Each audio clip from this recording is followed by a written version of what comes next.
Baik, sebelumnya Assalamualaikum warahmatullahi wabarakatuh. Selamat pagi, selamat malam semuanya. Kali ini saya mendapatkan amanah tugas dari Bu Muifah dalam mata kuliah hermeneutik, yang mana saya mendapatkan tema mengenai konsep pemikiran hermeneutiknya Wilhelm Dilthey. Nah, sebelum kita masuk biografi, Dilthey itu merupakan filsuf kontemporer yang terkenal dengan sejarahnya, atau bisa dikatakan sebagai filsuf sosial historis, yang mana hermeneutiknya Dilthey itu sangat terpengaruh dengan hermeneutiknya Schleiermacher. Bahkan Dilthey inilah yang mengembangkan ilmu hermeneutik ke dalam sebuah ilmu pengetahuan. Nah, sebelum kita secara jauh bagaimana pemikiran Dilthey, bagaimana konsep hermeneutiknya Dilthey, maka kita harus tahu biografi atau sejarah hidup dari Dilthey. Dilthey sebenarnya lahir pada 1833 di Biblis, Jerman. Ia berasal dari keluarga yang sangat agamis, berasal dari keluarga Protestan yang memiliki tradisi akademik dan teologis yang kuat. Dan bahkan ayah Dilthey ini merupakan seorang pendeta yang mendorong Dilthey untuk mendalami teologi atau bahkan filsafat sejak dini. Nah, pada tahun 1852 Dilthey ini memulai pendidikan formalnya di Universitas Heidelberg dengan mengambil teologi. Pada tahun berikutnya, tahun 1854, Dilthey pindah di Universitas Berlin dengan mengambil filsafat. Nah, setelah lulus, Dilthey ini pindah di setelah lulus Dilthey ini menjadi dosen di beberapa universitas terkemuka di Jerman, seperti Universitas Basel, Universitas Kiel, Universitas Berlin, dan sebagainya. Nah, selama karir akademiknya, ia aktif menulis dan mengembangkan konsep-konsep penting dari hermeneutik. Dari hermeneutiknya terutama mengenai perbedaan metodologis antara Naturwissenschaften atau ilmu alam dengan Geisteswissenschaften atau ilmu-ilmu sosial. Dan dia meninggal pada 1 Oktober 1911 di Zeiss am Schleieren. Nah, mengenai teks, Dilthey terdapat memiliki cara pandang atau paradigma yang berbeda dalam memahami sebuah teks daripada Schleiermacher.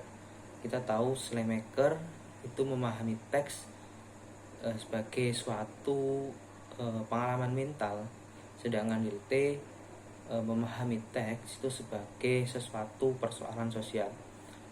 Kalau Schleiermacher itu tadi memahami teks sebagai suatu pengalaman mental, Dilthey ini memahami teks sebagai suatu persoalan sosial, mungkin gitu ya. Nah, sebelum kita menyelam lebih jauh mengenai pemikiran atau hermeneutiknya Dilthey, maka kita harus tahu latar belakang dari pemikiran Dilthey ini. Dilthey dikenal sebagai orang yang mendalami Lebensfilosophie atau filsafat kehidupan, bisa dikatakan filsafat kehidupan ya.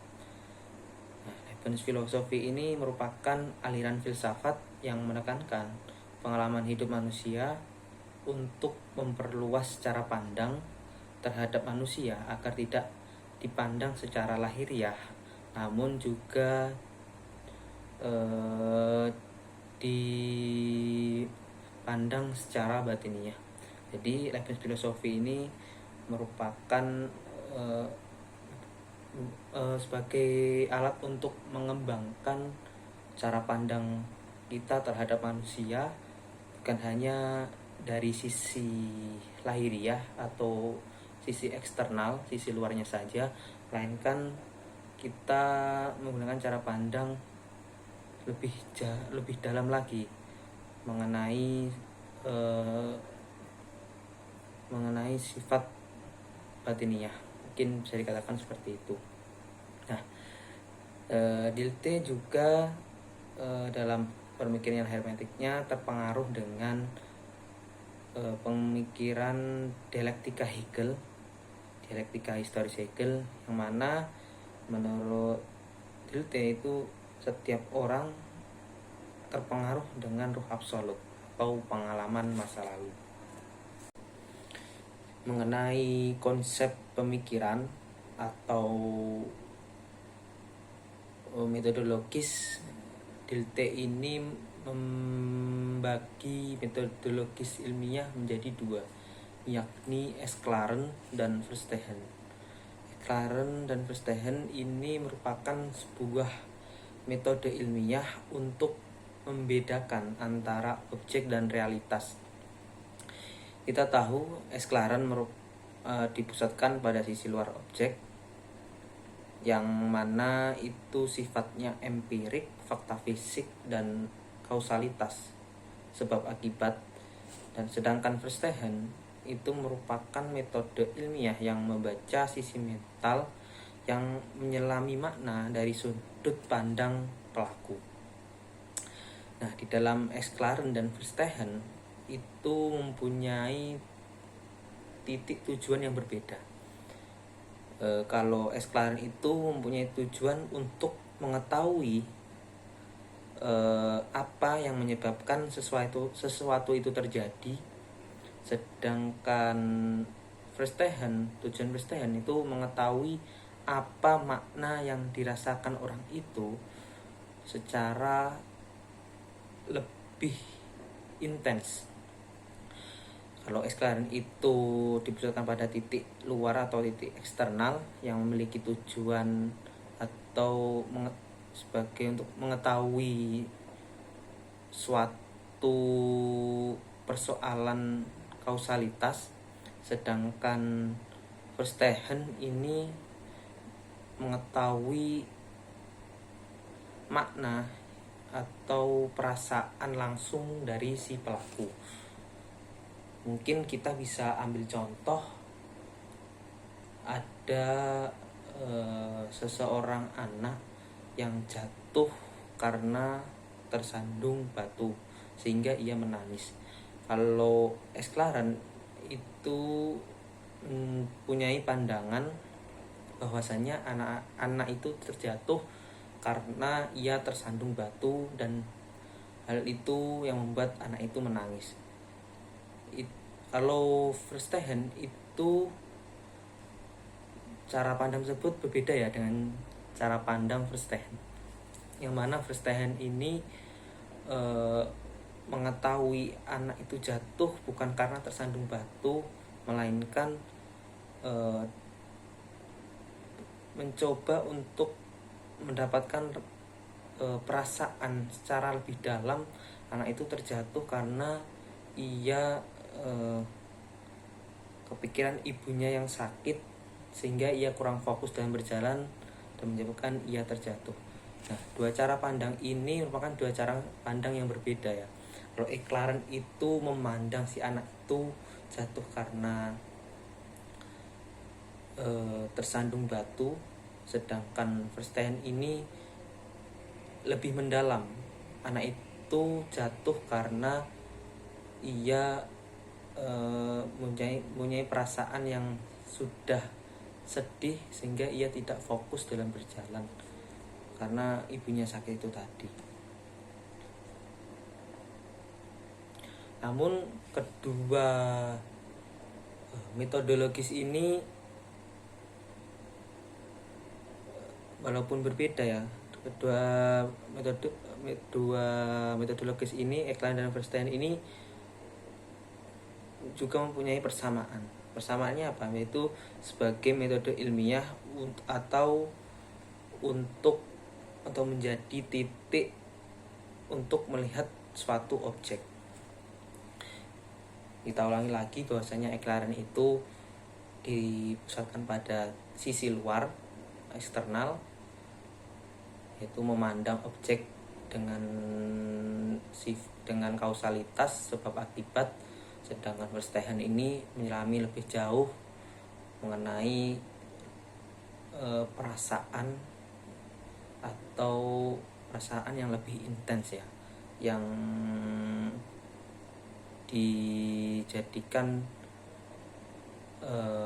sudut pandang objek tersebut. Baik, memasuki pemikiran inti dari hermeneutiknya Wilhelm Dilthey, yang mana seperti yang saya katakan tadi, Dilthey itu sangat terpengaruh dengan dialektika Hegel, yang mana Dilthey juga menjadikan dialektika Hegel menjadi dialektika sosial historis yang menjadikan suatu alat untuk membaca suatu objek. Jadi dialektika historis ini merupakan suatu perangkat untuk membaca suatu objek. Nah, di dalam dialektika sosial historis,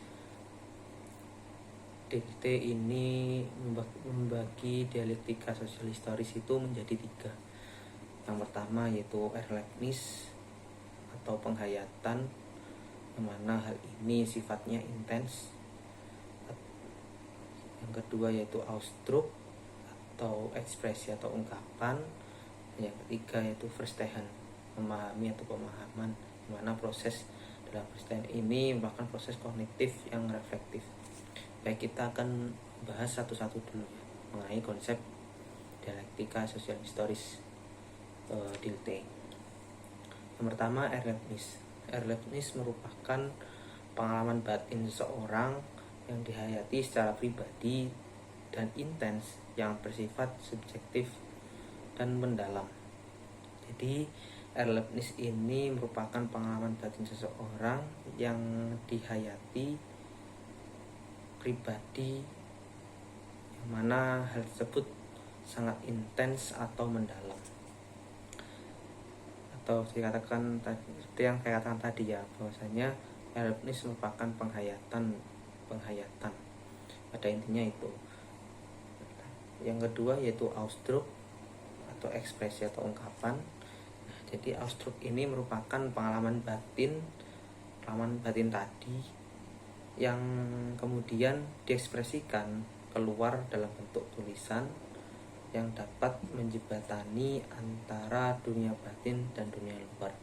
Jadi ketika Erlebnis itu tadi merupakan proses penghayatan secara intens, kemudian tahap selanjutnya yaitu Ausdruck itu mencoba mengekspresikan pengalaman batin itu tadi atau penghayatan tadi, sehingga hal tersebut dapat menjembatani antara dunia luar dan dunia dalam si objek tersebut.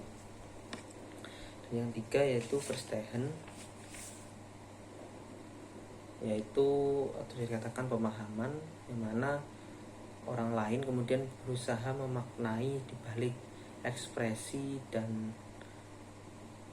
tersebut yang menyelami pengalaman batin yang diungkapkan. Jadi bisa kita urutkan kembali ya, bahwasannya Erlebnis itu merupakan proses penghayatan yang dilakukan secara intens, sehingga hal tersebut akan mengeluarkan ekspresi atau Ausdruck yang dapat menjembatani antara dunia luar dan dunia dalam.